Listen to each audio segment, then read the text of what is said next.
اعوذ باللہ من الشیطان الرجیم، بسم اللہ الرحمن الرحیم۔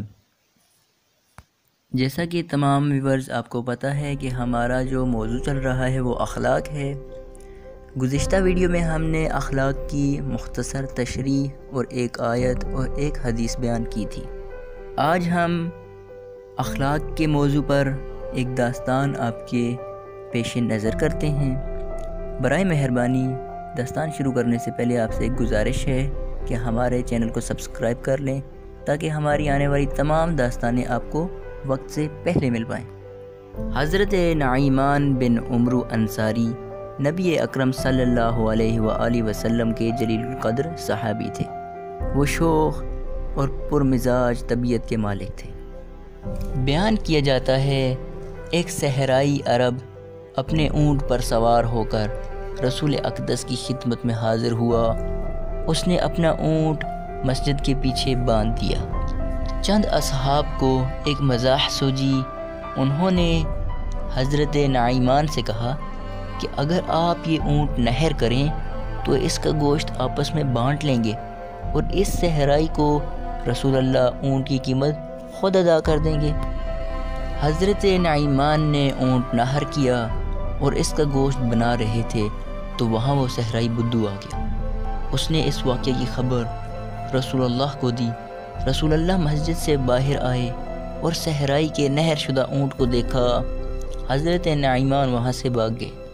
رسول اللہ صلی اللہ علیہ وآلہ وسلم نے لوگوں سے پوچھا کہ یہ کس نے کیا؟ آپ کو بتایا گیا کہ نعیمان نے یہ کام کیا ہے۔ رسول اللہ نے کسی شخص کو بھیجا کہ جائے اور نعیمان کو بلا لائے۔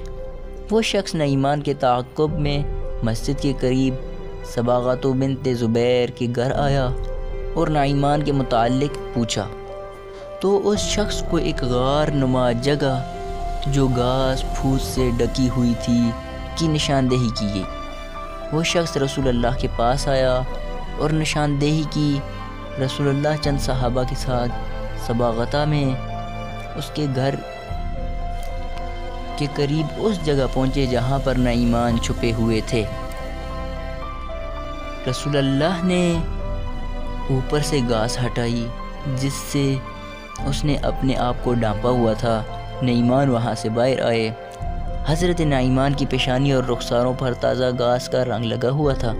آپ نے پوچھا کہ نعیمان آپ نے یہ کام کیوں کیا؟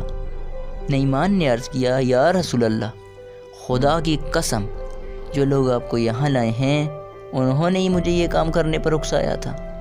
رسول اللہ مسکرائے اور نعیمان کے چہرے سے گھاس کا رنگ اتارا اور اس صحرائی بدو کو اونٹ کی قیمت خود ادا کر دی۔ عزیزان گرامی، یہ ہے اخلاق۔ ہمیں بھی ایک دوسرے کی غلطیوں کو معاف کر دینا چاہیے اور چھوٹی چھوٹی باتوں پر ناراض نہیں ہونا چاہیے۔ ہماری آنے والی تمام ویڈیوز کو دیکھنے کے لیے ہمارے چینل کو سبسکرائب کر لیں۔ والسلام ورحمۃ اللہ وبرکاتہ۔